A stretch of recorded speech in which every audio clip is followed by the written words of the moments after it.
कई खास बातें हैं, खास तौर से वहाँ के पहाड़, जिनमें कई इलाकों तक आपको या तो खाली मैदान दिखेगा जिसे घाटी कहते हैं, और या फिर ऊंचे ऊंचे पहाड़। 15,000 फीट से लेकर 17,000 फीट तक ये पहाड़ अपने आप में कई कहानी बताते हैं कि इन इलाकों में रहना कितना मुश्किल है, इन इलाकों में तापमान कैसे बदलता है। रास्ते भी कुछ इलाकों में अब बने हैं। बारिश की वजह से जब भूस्खलन होता है तो कई घंटों तक ये रास्ते जाम हो जाते हैं। लेकिन इन इलाकों को रिहायशी इलाका नहीं माना जाता है। ये सीमावर्ती इलाके हैं, जिसकी वजह से यहाँ पर कोई रहता नहीं है, रिहायशी गांव कोई नहीं है। यहाँ से करीब 50 से 100 किलोमीटर दूर पहला गांव आता है। लेकिन ये सारी पहाड़ियाँ हिमालय की पहाड़ियाँ, क्योंकि अस्थिर इन पहाड़ों को माना जाता है, यानी कि यहाँ पर भूस्खलन ज़्यादा होता है, यहाँ खेत कम है, इसलिए जब मिट्टी गिरती है या फिर जब पत्थर गिरते हैं ऊपर से तो कई गुना ज़्यादा गति से गिरते हैं और नुकसान पहुँचाते हैं। सड़कों को बनाने में यहाँ बहुत समय लगता है, लेकिन टूटने में कुछ पल ही लगता है। पहाड़ों में कई जगह बर्फ जमती है। आप अंदाज़ा लगा सकते हैं कि तापमान कभी 0 डिग्री सेल्सियस गर्मी के मौसम में रहता है तो सर्दियों में तो -20 से -30 डिग्री सेल्सियस तक चला जाता है। लेकिन सीमा के इलाकों में जो लोग सफ़र करते हैं, खास तौर से सेना के वो जवान या फिर वायुसेना के लोग जो इन इलाकों में लगातार आते जाते हैं, ये पहले इन इलाकों में सामान पहुँचाने के लिए अधिकतर वायुसेना पर निर्भर रहना पड़ता था, लेकिन अब कई इलाकों तक सड़क बन गई है। पहले सड़क जिस तरह से थी बहुत मुश्किल था उसके ज़रिए सफ़र करना। पोर्टर्स का इस्तेमाल किया जाता है। उत्तर सिक्किम वो इलाका है जहाँ से चीन सीधे तौर पर भारत के सामने रहता है। उसको भले ही टिबेटन प्लेटू आप कहें, लेकिन चीन उस पर कब्जा करके आगे बढ़ता चला जा रहा है। और पिछले कुछ वर्षों में खास तौर से चीन ने अपना दबदबा बनाने की हर संभव कोशिश की है। और इन पहाड़ों में जहाँ कोई रहता नहीं है, वहाँ तैनात रहते हैं सेना के जवान 24 घंटे 365 दिन।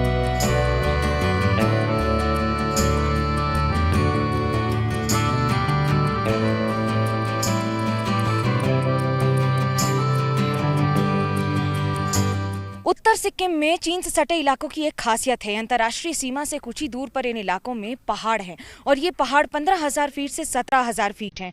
अब इनमें गौरतलब होता है कि इन पहाड़ों में पेड़ कम होते हैं, जिसकी वजह से इन्हें अस्थिर पहाड़ माना जाता है। अस्थिर का मतलब है कि जब तेज बारिश होगी, आंधी तूफान और ये सब होगा तो उस समय इन पहाड़ों से भूस्खलन कई गुना ज्यादा होगा। ऊपर बर्फ जमी हुई है, बर्फ गलनी शुरू होती है, पहाड़ों से पत्थर गिरने शुरू होते हैं और बड़ा मुश्किल हो जाता है इन इलाकों में रहना। बंकर बनाए जाते हैं लोगों के लिए, यानी सेना के जवानों के लिए रहने के लिए, और यहीं रहकर वो पूरे देश की रक्षा करते हैं। तापमान आमतौर पर 0 डिग्री सेल्सियस रहता है गर्मी के मौसम में। अंदाज़ा लगा सकते हैं आप कि सर्दियों में इसका तापमान -30 डिग्री सेल्सियस तक चला जाता है। यहीं तक नहीं, इन सारे इलाकों में रिहायशी इलाके नहीं हैं। ऐसे सेना की टुकड़ियों को खाना से लेकर हर सामान पहुंचाना एक बड़ी चुनौती होता है। ध्यान में रखा जाता है कि इन इलाकों में सफ़र करते समय रास्तों का जो हाल है वो सेना लगातार बेहतर कर रही है, प्रशासन की ओर से बेहतर किया जा रहा है। लेकिन इसी के मुकाबले चीन के इलाके में रास्ते 4 लेन हैं। भारत के अभी चुनौती कई गुना ज़्यादा है, क्योंकि इन कई इलाकों में आप चीन की तरह रास्ते नहीं हैं। बड़े बड़े टैंकर्स या बड़ी बड़ी गाड़ियां एक साथ अच्छे मौसम में तो मूव कर सकती हैं, लेकिन अगर मौसम बिगड़ा तो बड़ा मुश्किल होता है। और इन मुश्किलों के बीच ही काम करती है भारतीय सेना। उत्तर सिक्किम में चीन है, दक्षिण में तो भारत है, तो वहीं दूसरी ओर आपको मिल जाएंगे बाकी देश, यानी कि नेपाल और उसके साथ भूटान। लेकिन इन सब में सीमाओं के वर्ती इलाकों में भी चुनौती ये नहीं है, चुनौती ये है कि किस तरह से सिक्किम अपने आप में भारतीय सेना के तहत चारों ओर सुरक्षा का घेरा बनाए रहता है। एक ओर ये बड़े बड़े पहाड़ और वहीं दूसरी ओर इन ऊंची ऊंची चोटियों से लगातार गिरते तापमान से सुरक्षा का घेरा बनाए हुए भारतीय सेना के जवान। चुनौती सिर्फ इतनी ही नहीं, चुनौती ये भी कि आखिरकार इन इलाकों में रहना और इस तापमान में गुजर बसर करना कितना मुश्किल होता है। आप इस बात से अंदाज़ा लगा सकते हैं कि ऑक्सीजन की कमी की वजह से मुझे बोलने में भी दिक्कत हो रही है।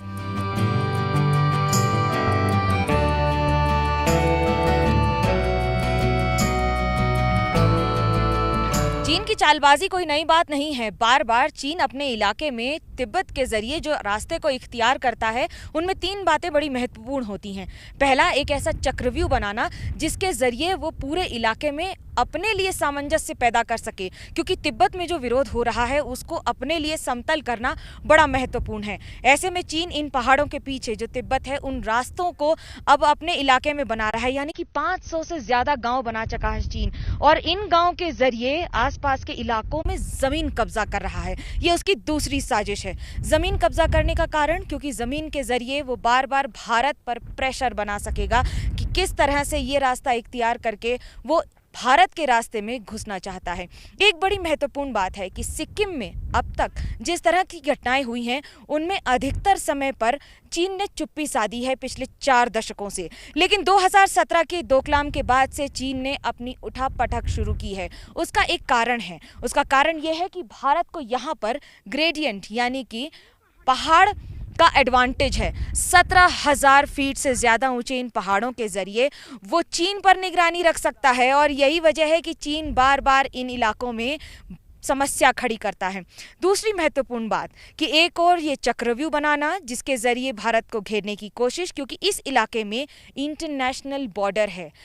यहाँ पर मैकमोहन लाइन नहीं है जैसे अरुणाचल में है जहां पर बहुत सारे विवाद हैं, लेकिन अब यहां विवाद पैदा करने की कोशिश की जा रही है। ऐसे में ये 500 गांव बनाकर, ये मॉडल विलेज बनाकर यहां लोगों को मकान देकर चीन रिहायशी इलाके में तब्दील करना चाहता है और इन इलाकों पर कब्जा भी करना चाहता है। लेकिन भारत इस मंसूबे से वाकिफ है और भारत भी उसी की तर्ज पर, भले ही उसके रिटेलिएशन में न बनाए, लेकिन इन इलाकों में अब रास्ते बेहतर किए जा रहे हैं, विकास का काम किया जा रहा है, और इन पहाड़ों को काट कर रास्ते बनाकर जितना जल्दी हो सके चौड़ी सड़कें बनाई जा रही हैं पूरी सीमा तक।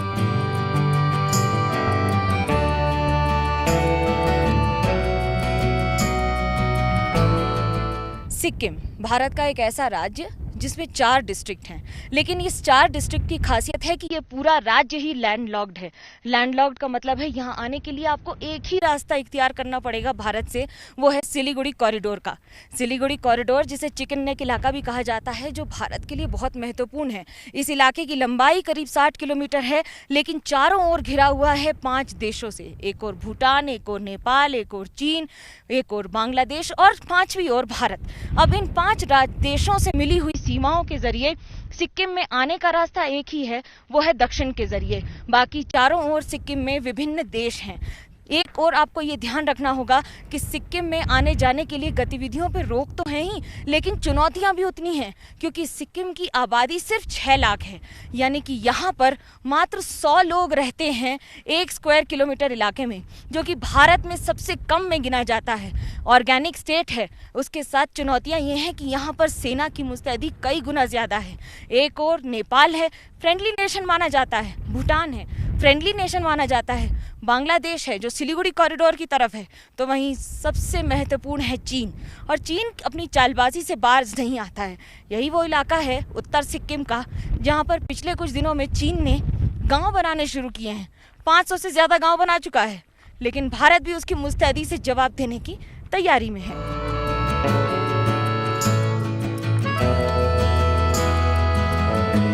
सिक्किम में आपको कई लेक मिल जाएंगे, लेकिन गुरुदम्बार लेक की एक खासियत है, इसमें कोई स्नान नहीं करता है। कारण है कि इसे पवित्र माना जाता है, इसके जल को पिया जाता है, और जिन महिलाओं के बच्चे नहीं होते हैं वो यहाँ से जल लेकर जाती हैं, इसे पीती हैं, और ऐसा माना जाता है, ऐसा विश्वास है कि 3 महीने के अंदर उनको खुशखबरी मिल जाती है। यहाँ कई लोग ऐसे मिट्टी के मकान बनाकर जाते हैं, यानी ईंटें रख के जाते हैं, अपनी मन्नत मांग के जाते हैं, और इसी पवित्र पूरे लेक में बहुत सारी चीज़ों का ध्यान रखा जाता है। सेना खुद इसकी निगरानी करता है, आने जाने यहाँ पर किसी की परमिशन नहीं होती है। जो आते हैं, ये वो लेक है जहाँ लोग आते तो हैं लेकिन स्नान नहीं करते हैं। अद्भुत है ये, और इतनी ऊंचाई पर, यानी कि 15,000 फीट से ज़्यादा की ऊंचाई पर यहाँ पर भक्तों की कमी नहीं है, आने वालों की कमी नहीं है, और जो आते हैं उनकी भक्ति की कमी नहीं है, क्योंकि आखिरकार विश्वास पे ही तो सब कुछ कायम है।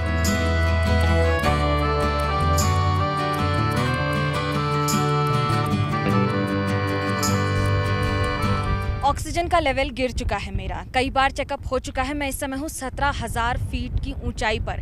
इन पहाड़ों में अगर कोई भी आता है तो उसे सबसे बड़ी ज़्यादा इसी बात का सामना करना पड़ता है कि ऑक्सीजन का लेवल इतना ज़्यादा गिर जाता है और दूसरी ओर तेज़ हवाएं हैं। मैं इस समय हूँ गुरदम्बु लेक के पास। अब इस लेक की खासियत यह है कि पहले तो इसकी ऊंचाई इतनी ज़्यादा है और दूसरा उत्तर सिक्किम के इलाके में जो भारत की सीमा पर जहां पर सेना तैनात है वहां पर किस तरह से जवान काम करते हैं। हवा में सांस लेना मुश्किल है, तेज़ हवा बहुत है लेकिन बोलना मुश्किल है, सांस लेना मुश्किल है जिसकी वजह से बार बार ये ऑक्सीजन लेना पड़ रहा है। बोलते बोलते सांस फूल जा रही है। ऊंचाई आपको बता दें कि यहाँ पर कैसे चीन को चुनौती दे रही है भारत की सेना। लेकिन आपको ये भी बता दें कि इन इलाकों में भारत के लिए ऊंचाई का बहुत बड़ा फ़ायदा है, यानी कि अधिकतर इलाकों में जो डोकलाम के आसपास यानी कि सिक्किम और इस सारे इलाके हैं, चीन की सीमा जहां पर अरुणाचल में है, लद्दाख में है, लेकिन इस इलाके में सबसे बड़ा एडवांटेज है कि भारत के पास ग्रेडियंट है यानी कि ऊंचाई है। इन ऊंचाई के पहाड़ों पर भारत के पास एडवांटेज है जिसकी वजह से 2017 में डोकलाम जैसी नौबत की चीन ने, और इन इलाकों में चीन बार बार अपने मंसूबे दिखा रहा है। इन इलाकों में घुसपैठ करने की कोशिश कर रहा है। यहाँ इंटरनेशनल बॉर्डर है यानी कि अंतर्राष्ट्रीय सीमा है, घुसपैठ की कोई जगह ही नहीं है, लेकिन फिर भी इन इलाकों में अपना कब्जा जमाने की कोशिश कर रहा है। भारत के साथ फ़ायदा और एडवांटेज ये है कि इन इलाकों में ऊंचे ऊंचे पहाड़ों पर भारत है और चीन निचले इलाकों पर है। ऊंचे इलाकों पर ही तैनाती की ये चुनौती है कि बात करने के लिए, बोलने के लिए भी ऑक्सीजन की ज़रूरत पड़ रही है, और बोलने के बीच में जब ऑक्सीजन की कमी महसूस होती है तो इसका इस्तेमाल करना पड़ रहा है। ऑक्सीजन लेवल 58 गिर चुका है जो कि 90 से ऊपर होना चाहिए, लेकिन यहाँ पर सीमा पर सुरक्षा के लिए तैनात जवानों की कमी में भले ही ऑक्सीजन कितनी भी कम आए, जोश की कमी नहीं होती है। कैमरा पर्सन सूरज पांडे के साथ मनोज्ञा लोईवाल, उत्तर सिक्किम, एबीपी न्यूज़।